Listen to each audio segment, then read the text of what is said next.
Lindy is the chair of the Aotearoa Secondary School Principals Association. Oh, okay. Do you want me to stand, sit? Sit.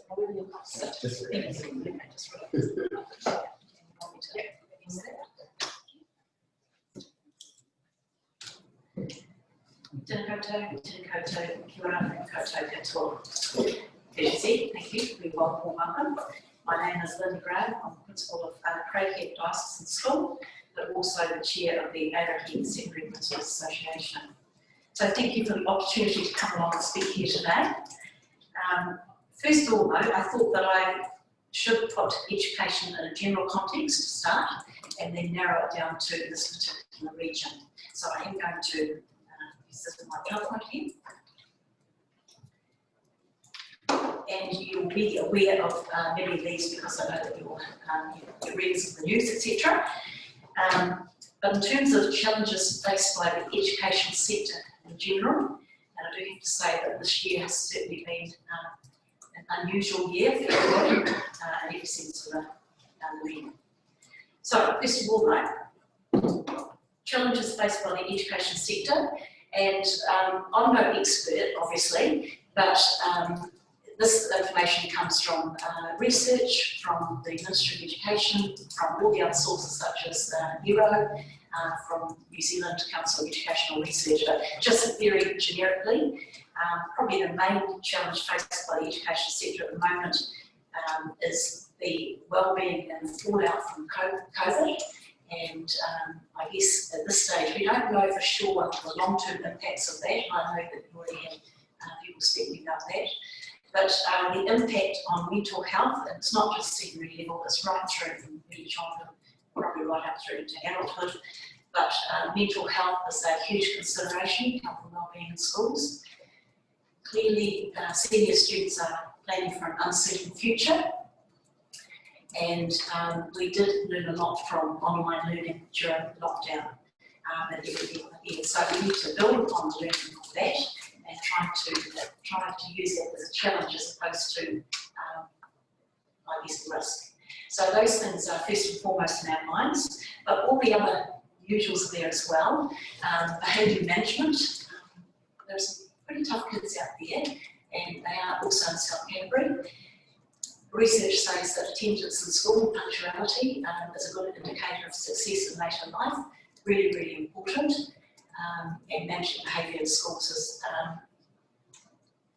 a challenge for some schools. Probably we're a little bit pushing it here in South Canterbury, but increasing the implications of poverty and inequity, and that was highlighted again by COVID. You are well aware of that. Managing online behaviours. We all know about the problems, both the benefits and the downside of social media and technology. But of course, technology is here to stay, and it's all about managing behaviours, increasing our students, I guess, ability to self-manage properly and appropriately. Sometimes there is a blurred boundary between the role of the parent and the role of the school, and most of you are parents, and you'll know that schools are increasingly expected to pick up on areas that some parents aren't that good at, and we call it the crowded curriculum, because that's what it is. So there is a blurred boundary in some cases between home and school. A lot in the media about this at the moment too, the prevalence of readily available drugs, not just alcohol, but what's out there in the community in terms of party pills, MDMA, access to those, and I'm going to mention vaping a little later. And of course, meeting the needs of our immigrant communities, not just their physical needs, but their spiritual needs as well. And of course, combined with that, a lot of fear of the unknown. So that's a very general overview, and you're all aware of all of those things. But in terms of adolescent principals, secondary principals, why am I actually here? As chair of the association, I just need you to know who we actually are. There are 16 secondary schools in this group, quite a significant bunch. We cover from Mount Hutt College in Methven, down through Twizel, Geraldine, and down as far as the 3 Waiteki schools. So 16 of us, and we meet once a term, and we have a mini conference. So we share a lot in common, but we also are quite diverse. And by diverse, in amongst that lot, we have everybody. So state integrated, single-sex co-ed special character schools such as Great Heaps One, or Carly's Mother, Catholic. We've got area schools, and they're both rural and urban. So lots of choice in the area, and when we meet, it's actually a really good network to be part of. Really well-led schools, and some of them are undergoing quite a bit of change at the moment. The typical size will probably be around about 450 to 500, but within that we have, I think Mackenzie's around about 200, and that was Ashburton College is just over 1,200, so quite diverse in terms of size as well. But the average size in this particular area would be between 400 and 600 students. So from my perspective, a really good sized school. You get to know the students and their families really well in all of these schools. So we're pretty small compared to the city schools. So if you look at Burnside, it's probably 2,500 students there, but I call that a bonus in terms of the size of the schools in this area. And once again, considerable choice for families who reside in South Canterbury. So within Timaru, Central Timaru, you've got a choice of 5 in the immediate area. That's kind of unusual because Ashburton only has 1. It's one huge one, but we're spot for choice here. So within this lot, I'm going to start with positives. We certainly have a lot to be proud of and a lot to be grateful for. This region is well served. So here, they're all good schools. They've all got different strengths, and they cater for different families. Over the last probably 3 or 4 years, we've developed strong connections through the sector, through something called Kahuiako, which was originally called Communities of Learning, and there are several operations. I'm part of the Timaru North and South Kahuiako, which is probably about 32 institutions ranging from early childhood through primaries to a range of secondaries in this area. I know that there's some Catholic Kahuiako as well. So we're trying to focus on transition through the sector, so that a student can have a smooth transition from early childhood through to primary through to secondary, and we have a lot of commonality in terms of what we're trying to do for our students. So wellbeing as well. The secondary schools have very good retention through to senior levels. The government has a focus on making sure, was trying to ensure that every student leaves school with at least NCEA level 2, which is year 12, or the old form 6, and most students will do that, which is very pleasing. We have very solid achievement in NCEA, literacy and numeracy. I'm not going to give you facts and figures. You can look those up yourself on things such as the Education Council website, etc.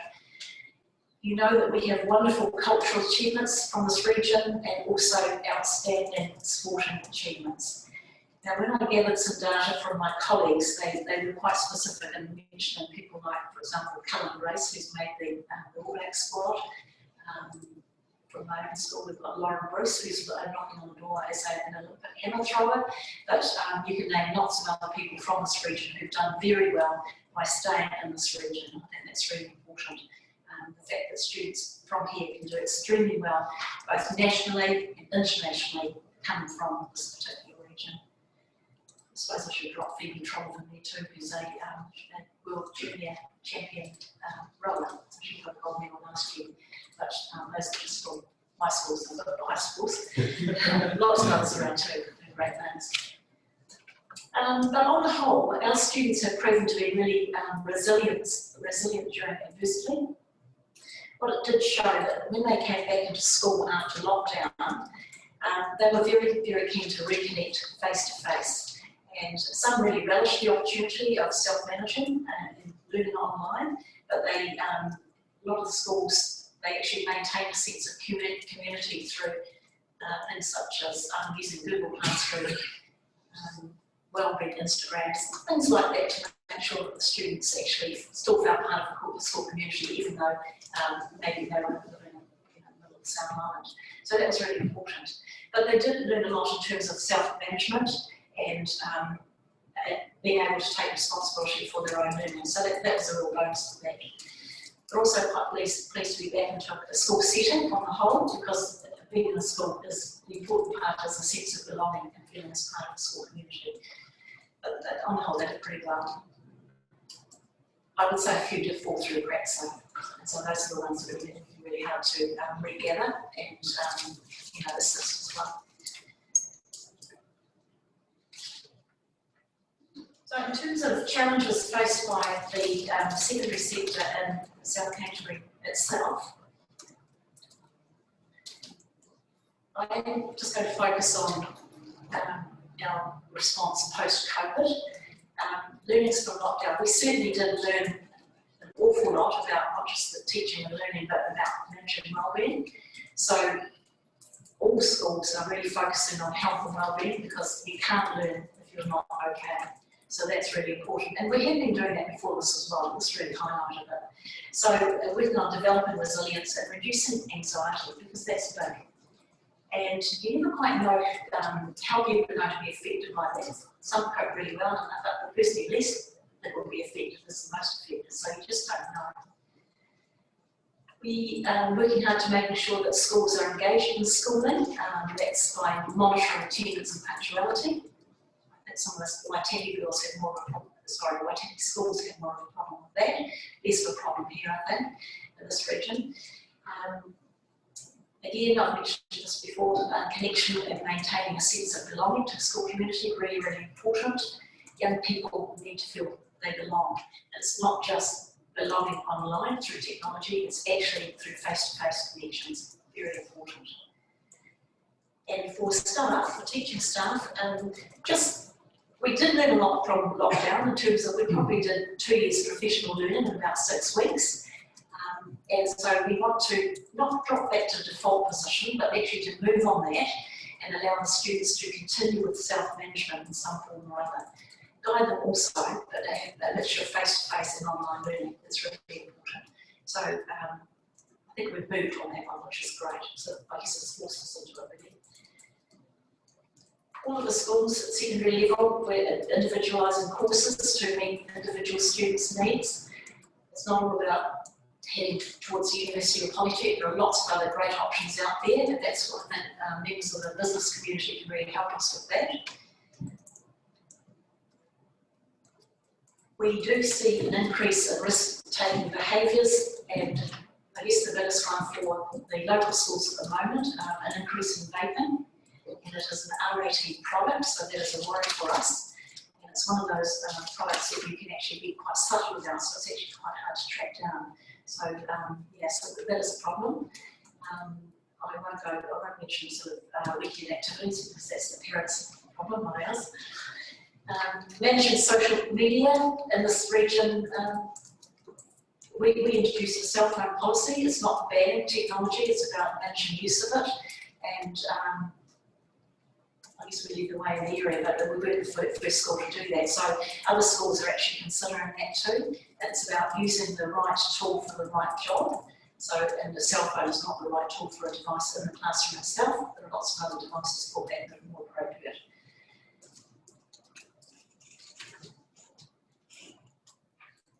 In collecting the information we needed for the lockdown period around technology, it did highlight the fact that connectivity is an issue for some families, and also access to the right devices for online learning. And you would have all had various experiences in your own homes, such as 5 people fighting over the internet at the same time, or fighting over 2 devices rather than everybody trying to work, and someone trying to Zoom in one room and someone else doing something else. So that actually, it was an interesting discussion.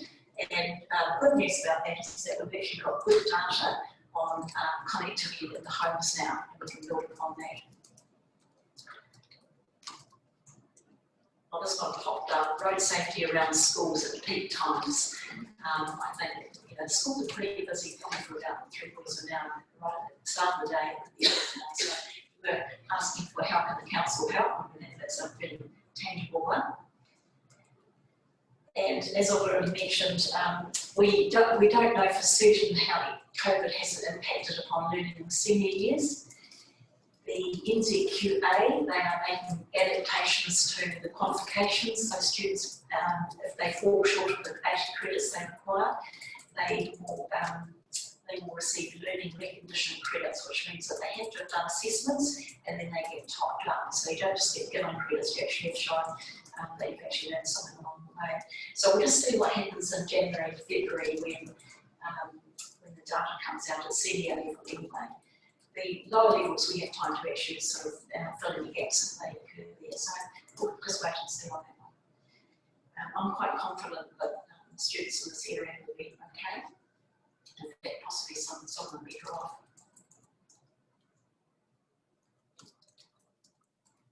So you asked for ideas as to how to support the secondary sector in South Canterbury, and I did canvass my colleagues at our last meeting at the end of term 3. It was actually quite challenging to come up with ideas actually, so this is a sort of a combination of ideas, and I had another one that came through this morning.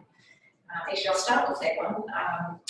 The idea that came through this morning is that perhaps you could invite students to come along to some of the meetings and actually to share what the process is, so that they can become more engaged in the process. Probably with the election and things on at the moment, they might be a bit more aware of local politics at the moment, as well as national politics. So yeah, anyway, they might, especially social studies classes, they might be interested to come along. New Zealand history is a big push over the next couple of years in terms of the government. So, where to start? Wellbeing. I guess we need a bit more help with that. And there are lots of really good things going on in the community, and I'm going to mention the WAVE group, which is Wellbeing and Vitality in Education. They're doing wonderful things, but I know that their funding has been cut. And so they work very closely with schools.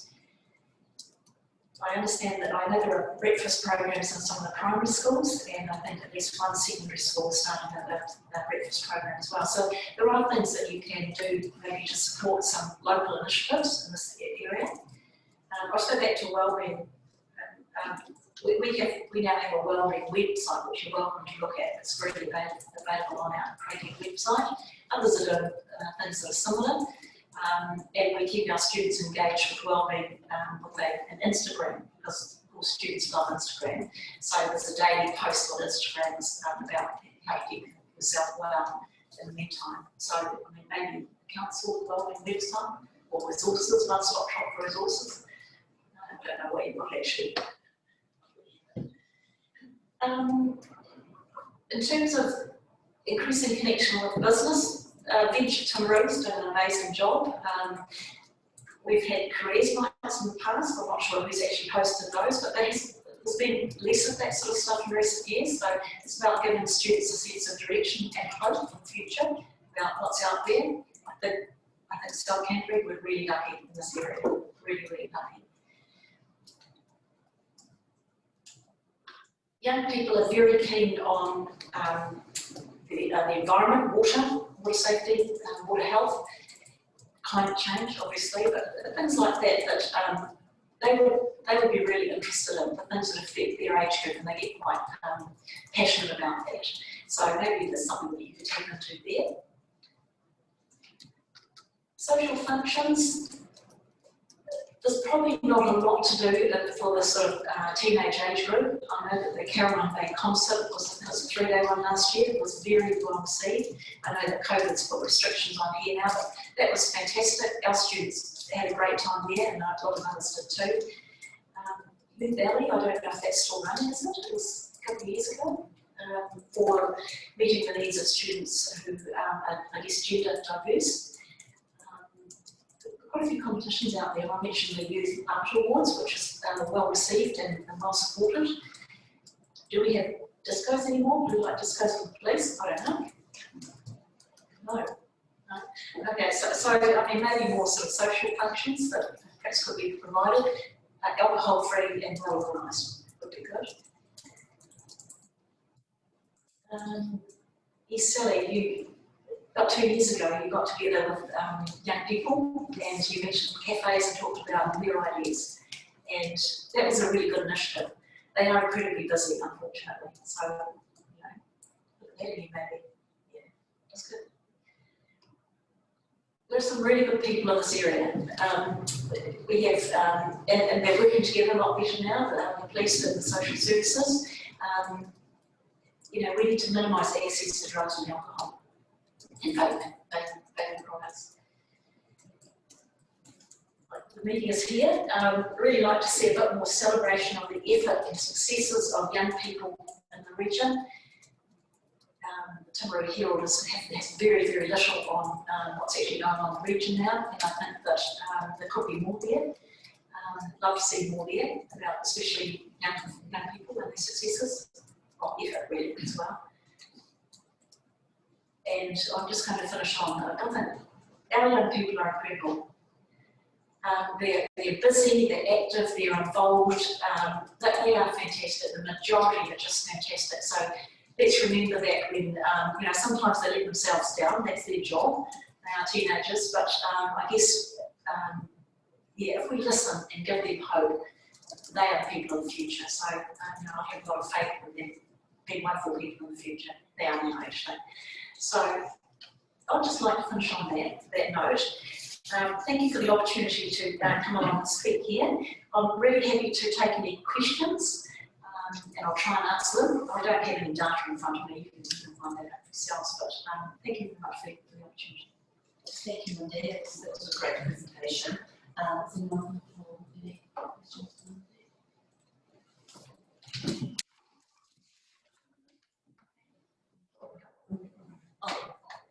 Well, thank you. Really appreciate that. I think it's one of the best presentations we get, and I think you highlight some awesome things about our young people, and you know, to the point where most of them are fantastic. And in my role, I'm very privileged in the fact that I've been able to engage in some areas in the community, and you know, very comfortable that we're in a good place moving forward. But you know, how do we work around and support more? So some good challenges for everyone, but I think it's you know, comes back down to you know, it takes a village to raise a child as such, and so we all have a role to play in it. So thank you for the role that you play, but we need to look at the role we play also. Thank you. Cheers.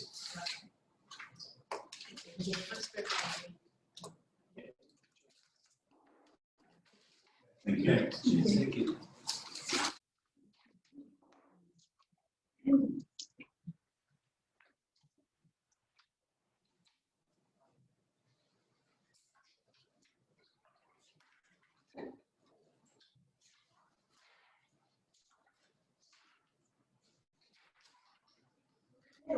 To the infrastructure committee meeting.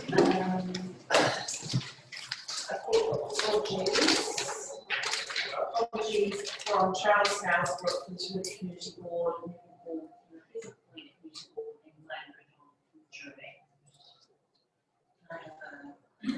in Wait, put the slides and stuff. That's always.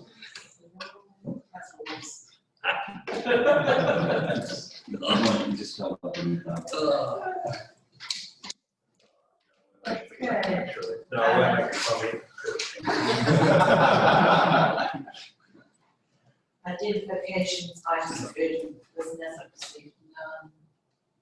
More of them are in nature. Any declarations of conflicts of interest.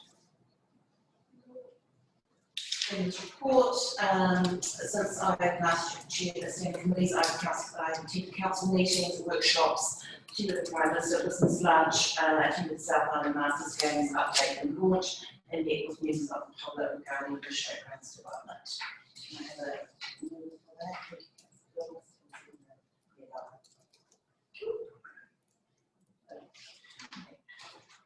Moving on to item number 6, confirmation of minutes from September 1st.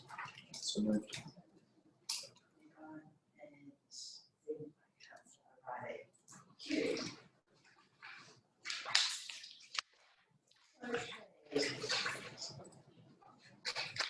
First report up, 7.1 is the Rangataru River Flood Protection Contribution.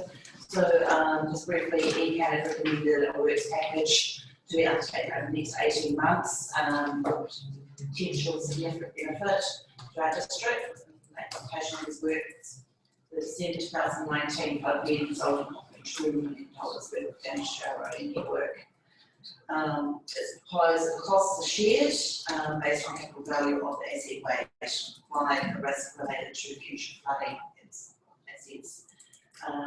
And so ECAM is successful in securing in principle correctly some recovery funding, and those costs for council is now 59,000. I hand it to welcome our new group manager Andrew Dixon. Sorry, I actually will declare a conflict on this one, so just, yeah, I won't say. Welcome Andrew, congratulations. Good to have you here. Please speak to the board. Thank you, Chair. Yeah, this is, I think, Jim's sort of up by my feet, we can got some more work to do to shore up the river, but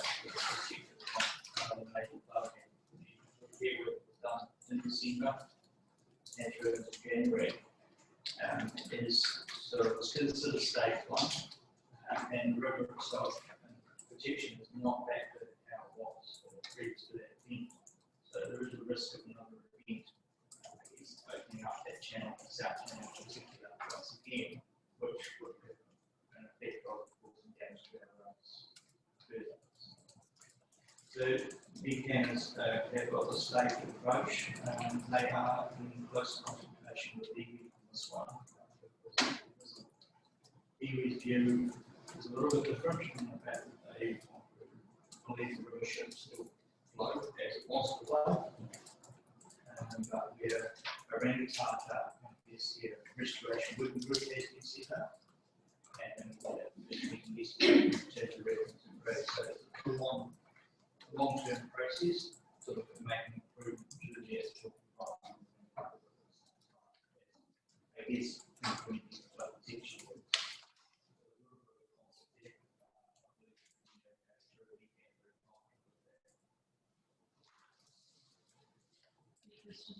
Councillor Bill President. Oh, Councillor Wills. Somebody's got to change those as well. Yeah, try that.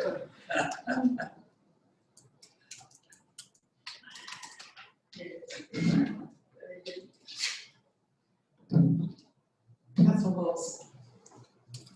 Okay, thank you for the report there, Mr. Dixon. Just in regards to the contributions, I'm curious, has there been any confirmation from the other participants at this stage that confirmed as well?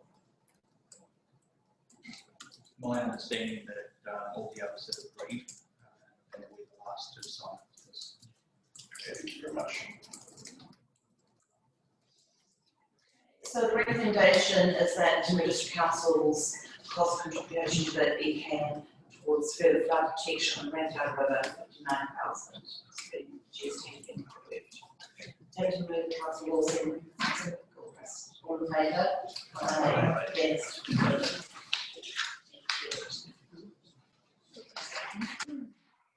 7.2 is a progress report for the Groundwater Pipeline down into Wood Supply upgrade in Manchester during the ground part, and I welcome Ashley and Lily. Lily.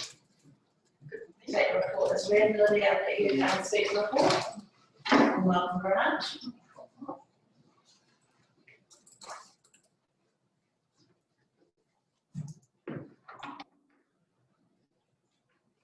Good morning, everyone. So this is the second version of those 3 key projects progress reports.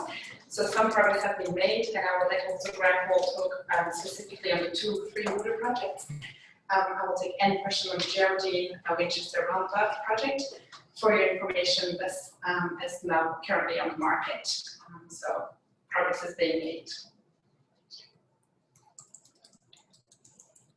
Okay. Thank you. Yes, I'll just talk briefly on the update on the 2 water projects, the Perry Pipeline. We've actually just attended for section 1 of the Perry Pipeline. As to disclose, there was an evaluation, and in fact there was a tenancy procurement committee meeting earlier this morning, where that contract was awarded. That will be, it was only this morning, so I won't go any further than that at the moment, than to say that it was very competitively tendered and a really good result. So that that contract has been awarded, so that will be commencing in the near future. So that's really good news. Quite a momentous occasion on the Carrier Pipeline renewal. And I'd also advise that we're looking at a further report to look at the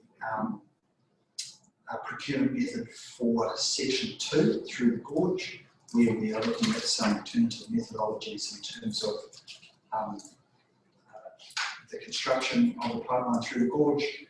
So there's a report pending on that. And on the section 3, the design is near completion. We're getting close to that tender for section 3. So it's all good progress. On the Downlands water supply, so we've completed the in-river works at the intake. We're just about to tender for the outer river works at the intake. The in-river works needed to be completed by the end of August. That was that which was done. And we had a hearing 2 weeks ago in Fairlie in relation to the designation of the land for the water treatment plant. And so that decision is due in the next week or two. And the other work within that in terms of the water treatment plant, that's all progressing really well as well. On the pipeline design,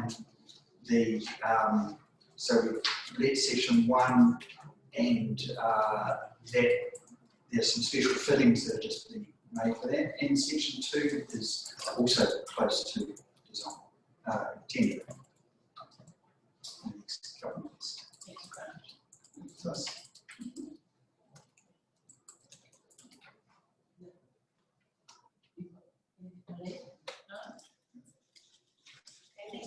Updates on the questions? floor.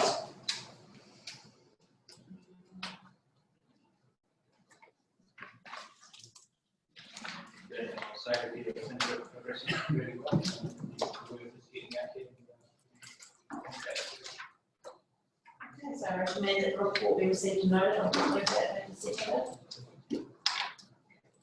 Councillor Bill, all in favour? Aye. Thank you. Thank you.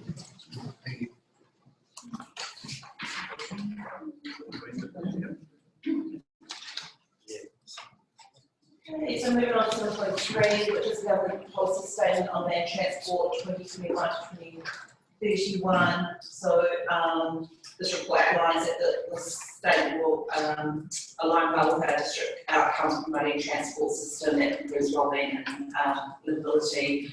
The new category of funding targeted at the Road to Zero targets, and there's also new in this report is allocation to some rail. Noting that in the report, Timaru District is operating as one of the most efficient organisations in our peer group, and known nationally for innovation and data quality. So well done to the transport team. Oh, excuse me. Hand it over to Andy. Thank you very much. Yeah, the government policy statement on transport funding is quite important to my document. The funding is very much reflected at what the government's believes are the needs of transport and the execution of the future of transport. So there's a significant amount of money has been put into transport. However, most of that transport funding is back up to making metros and Christchurch. The rest of it is particularly around local road maintenance and projects. It's very much business as usual with some minor increases to reflect inflation and cost increases. And there's another emphasis on road safety, although that's in reality that is a bit of a shutdown program. So we're taking some out of the state highway improvements, we're taking some out of local roads and we're classifying road zero projects. The government is limited by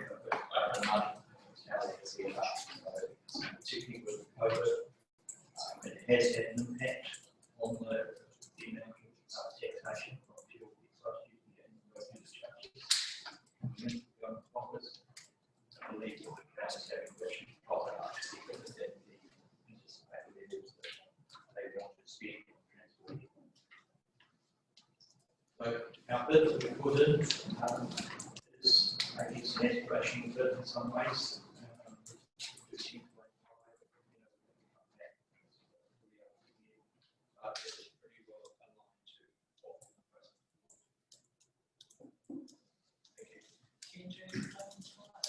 Councillor Bird. I'll just use this as an opportunity to bring up one of the key things that we've got, well, in fact, two of them in terms of how we're approaching RDC around those 219 bridges and what have you. If you get something you could bring to the table around how we're going to approach that and go back to central government or through the mayoral forum to address those issues. The bridges themselves, which Ferrari is state highway, 79, and state highways operate on a national priority basis. So unfortunately, it's not high on their program, it's not a priority, and the best approach is the plans, and that is through the forum.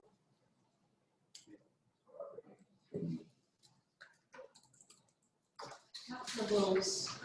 Thank you, Madam Chair. Through you, if I may, for a question for Mr. Dixon. Just in regards, first of all, I want to acknowledge the reports. They're really informative. They give us good up-to-date information about where the projects are going. We spoke a number of months ago around a report from detail for us around more local projects and where that's going around roads and what parts and everything else. I'm just curious as to whether we're able to get a report that we requested a number of months ago about our local projects and where they're currently sitting. So I'm just wondering if there's an opportunity for that to happen for council and or whether it's going to be a workshop. There is a lot of local authorities. What we are presenting is the bigger ones, the ones that are more interesting. Practice group there, around about 4 kilometres, bigger ones. We're happy to report on some of the other ones, Couple Street, Bill Road, and a lot of the footpaths and that sort of thing, business as usual. We're quite good to get an understanding, though, I think, from the council's perspective about how that's going and moving forward into the future, because we all get a question about different roading systems here locally. Maybe we'll get up to that and talk around that as well. We appreciate all of the councillors. Views and thoughts from other councillors. Councillors, are you looking at Timber District only or the Timber District, yeah. the whole? Okay, just like Like roads and footpaths, around about our funding, where's it going, what's the project moving forward, and where's the money going to spend, really. And it doesn't have to be the big projects as detailed in here, but also some of the small stuff, so local representatives from the districts can actually question and answer back to our local community when we get asked. what I will say is that all our projects are in fact on the website, and the map there showing the location of them, what they are. Includes all the receipts. That information is available on the website. You go. Thanks. Looking to see as compliment comments, councillors when certain projects that to as well. Just a comment, sorry, Edra and Mr. Dixon and I discussed the opportunity around what the next step around the road was yesterday, so we came back to see what your report to try and get some support. Yeah. Councillor Walsh, are you happy with going to the site and having a look and see if they can satisfy It's your more just good information? information out there that's really available. Thank you. Okay, so the recommendations of the report be received and finding implications noted. Councillor O'Reilly and Simba. Councillor Gilchrist, all in favour? Against the vote. Vote members of the business will move into the exclusion of public. Councillor Ryan.